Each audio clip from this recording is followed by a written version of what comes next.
Yeah, my view of this decision is that it's a golden opportunity for China to extend its geopolitical and economic footprint in Asia and further in South America and other parts of the world. Because the U.S. is clearly withdrawing by this decision, is coming in, and the other big power in trade and economic events is China. So we will see whether China takes advantage of this opportunity. But Mr. Hufbauer, you probably want to clarify for us, first of all, what do you make of this decision yourself? It's not just China's reaction to your decision, but rather the decision itself. What does it mean to the United States? Briefly, if you can. Yes, well, for the United States, it means that we're going to give up the possibility of increasing our own economy by about 0.5%, which is actually a pretty big number for the U.S.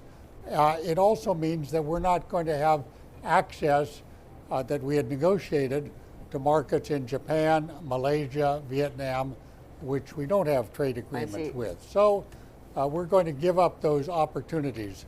Giving up opportunities, that is what it means, according to Mr. Hufbauer, about withdrawing from TPP for the U.S. Mr. Lester, you're coming from Cato Institute. Probably you have different views?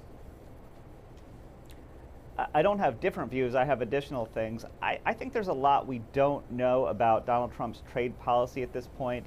He hasn't put together a trade team yet. So I think to some extent we just have to wait and see what concrete proposals they've come up with. Now, obviously the announcement of withdrawing from the TPP is a big deal, and he's been saying that all along on the campaign trail. At the same time, I think we do have to recognize that this may be just a negotiating tactic.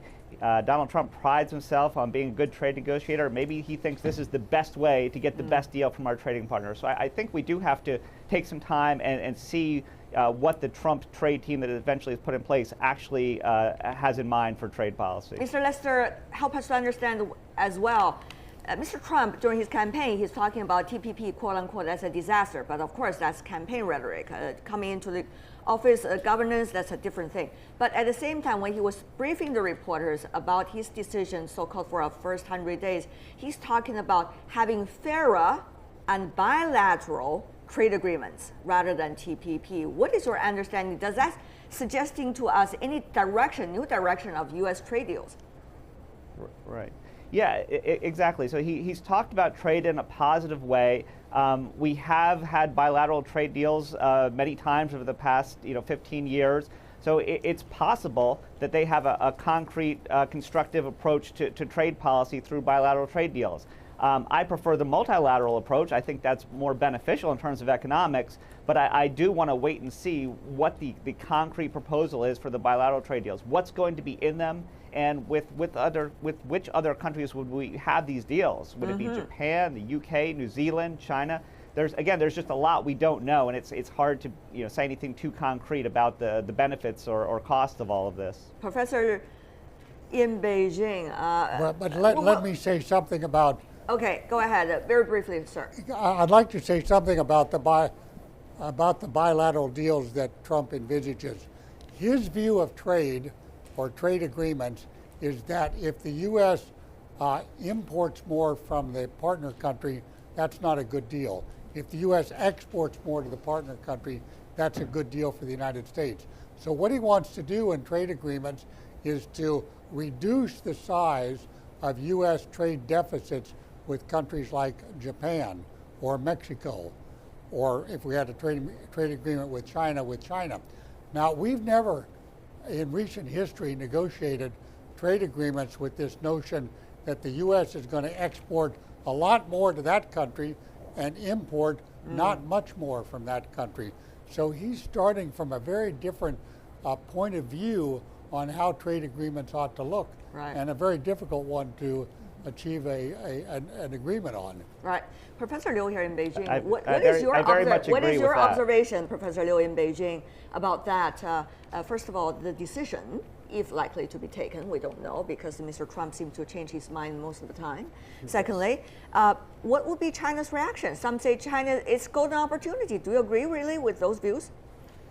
Well, I'm not that optimistic about China because the assumption of seeing this is that it is a zero-sum game. Actually, regional integration is the common goal that is there to boost trade and bring out the new vitality for economic recovery. So, well, there has been argument about who is there to sit in the driver's seat for the Asian-Pacific integration. It seems that politically there's a window of opportunity for China, but I do not think the U.S. would completely give up the previous investment in the maneuvering this the Asian pivot. Mr. Lester earlier was talking about this might be a negotiation tactic. Do you think there's a possibility like that? Yeah, I think that can be, because it is very, very early to really to predict what is going to happen from Mr. Trump. When he is really seated in the office, I think he is really there to overcome a sort of learning curve. But of course, he is a quick learner, and he will, face the reality and change some of the rhetorics or modify some of the rhetorics.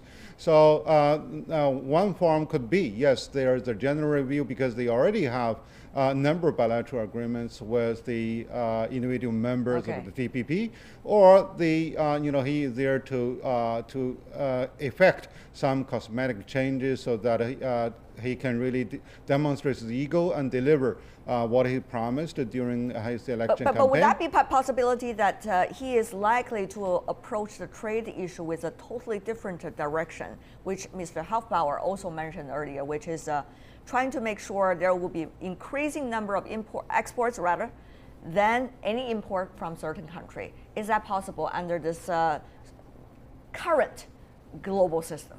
I think that's really a unilateral wish because many of those members, they are really spreading across the fence, and they are shopping for the best favor, what can be given in different type of trade framework. Right. So now just because U.S. is offering more to the privilege of those countries, so therefore they would elect the U.S. as the big brother. But if U.S. is just moving towards its own national interest and without a balancing view towards the national interests of other members. So I do not think they really have this kind of call to really to bring these members together anymore. Ms. Lim, of course, there are so many countries that are original members of the TPP. They all have worked very hard in order to reach a deal through the deal, also through their own parliament. Now U.S. withdrawal seems to have changed a lot. What do you think might be the reactions we've already seen from Japan, which is saying, if U.S. withdraw, the whole TPP deal become meaningless? Australia is suggesting, well, maybe we could see whether we could push it ahead a little bit further, but haven't found any partner yet in that regard. So what do you make, coming from a South Korean perspective and someone who's doing Asian studies? Yes, I really enjoyed the other panelists' observation because I do share my own observation with each of them. First and foremost, I also need to emphasize that it might be too early to judge everything because he's still president-elect and we didn't see the concrete policies, even though outspokenly or explicitly he already addressed that his new administration is willing to withdraw from this multilateral approach, but still we don't know the concrete policies. So probably I do hear the voice from the Australia, I do hear the concerns from the Japan as well, but from South Korea's point of view, South Korea, our policy has been more like a wait and see, because we have concluded many important FTA, including cross FTA with the United States, or even with China, or with the European Union or Australia. So our policy has been more like a wait and see, and some criticism actually have been made by the other party because their criticism was more about our government's indecisiveness. But probably this wait and see policy actually resulted in a kind of successful outcome. So we'll see. But my last comment should be our major concern is what if the U.S.'s that kind of geopolitical influence in this region is shrinking substantially. Yes, I think I want to share that kind of observation. I see. Mr. Hufbauer, one of the things that you want to make when you do the comparison is about, what about the other alternatives? If TPP doesn't work, let's just say, what are the other alternatives? Is RCEP likely to be as the same weight as TPP? How would you compare these two concepts? What could be something else that could make up for the loss, quote unquote loss, for some countries at least? Let me give you a quick answer, and then unfortunately I have to leave because I have another All right, sir. conference Go call ahead. right at this very moment. The RCEP doesn't have as high standards as the TPP did. It's not as comprehensive in covering intellectual property, state-owned enterprises, and so on and so forth. However, it's a very important agreement. Many of the TPP countries are in RCEP.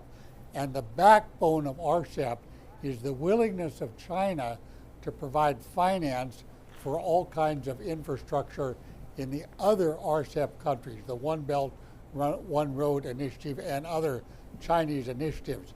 So that's what China can run with. And it could be a very successful agreement, but I don't think it's as strong as a free trade agreement as the TPP could have been. Okay. And thank you very much for Thank you having very me. much, Mr. Hufbauer. Really appreciate it. Hope to have you again in the near future. And now let me have you, Mr.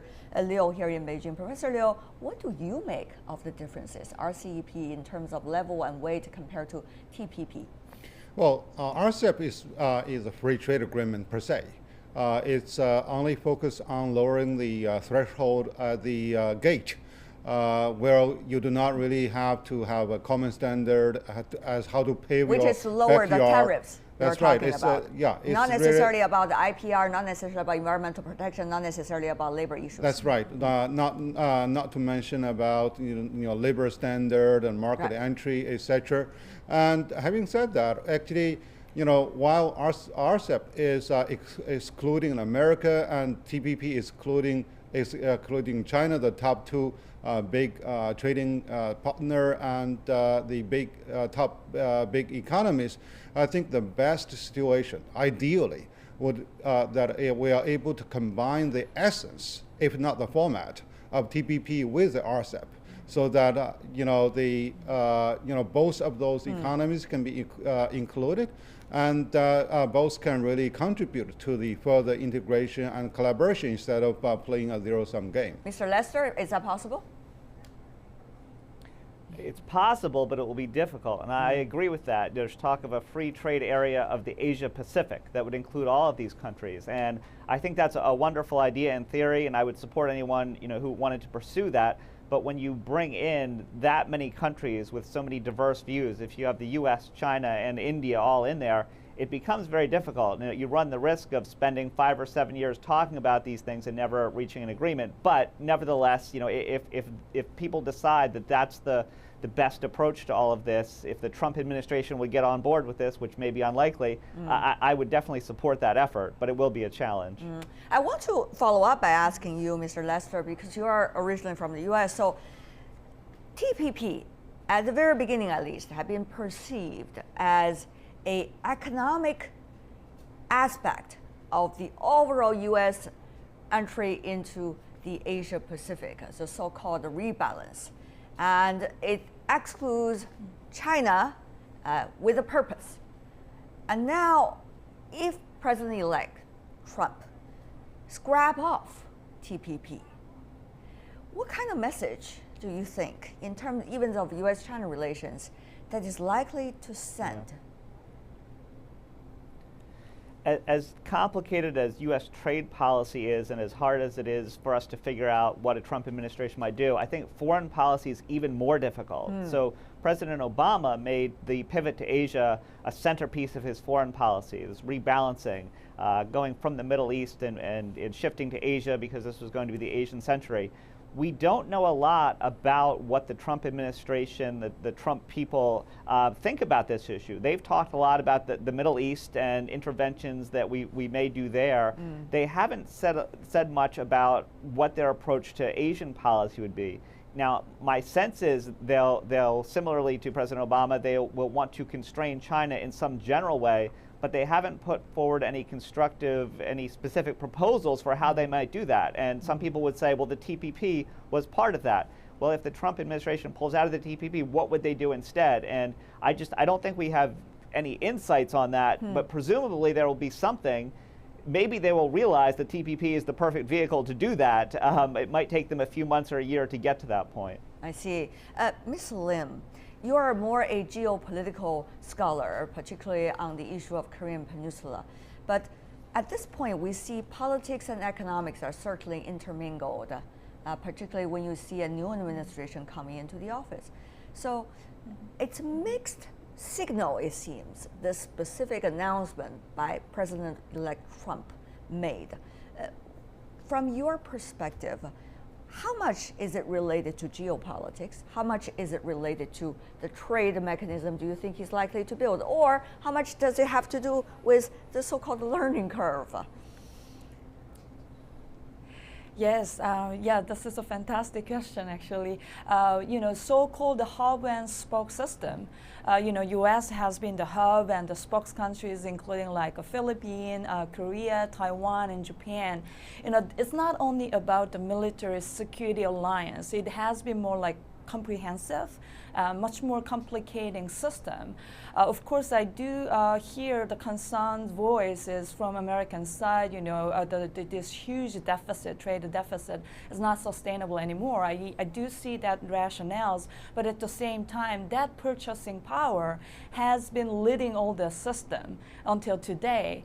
So if the U.S. is in some ways, shrinking or withdrawing that the kind of economic / political leverage over the region, it might necessarily again the influence to the security issues as well. So that's again the major concern of South Korea, probably of Japan as well. As long as the North Korea's threats, if threats from North Korea doesn't stop, we definitely need the security alliance. So that I think that's kind of overarching concerns of the spokes countries or alliance. One movement of the chess likely to influence all arms of the overall game, it seems. Professor Liu, you heard from Ms. Lim that South Korea, like some of the other countries, are prepared for all possibilities. They have bilateral, they have different kinds of regional mechanism anyway. So whether it's TPP or something else, they're going to look for their own way. What about for China? Is RCEP really the solution? FTAAP, as Mr. Lester just mentioned, how far is it from the horizon? Is China this golden opportunity? Some say a zero-sum game, you said it's not, but people would look at China and say, your time to be the leadership. Well, I think the question is to China is that, are we ready? And right now we are still busy with our Belt and Road program, and so far we do not have a very clear and transparent and well-constructed rules for the Belt and Road program, where we do not have a rivalry as the United States. So, and right now with the RCEP, but actually China is working with ASEAN more actively. So China is not really playing the only leadership role, although China is mostly influential. So, the big question is that we need to be ready to grasp this opportunity, and also we need also to be prepared for a number of scenarios of what really comes out of the White House, what really comes out of the Congress. So if they really morph, China will have to change the strategy with the changes in the different variables.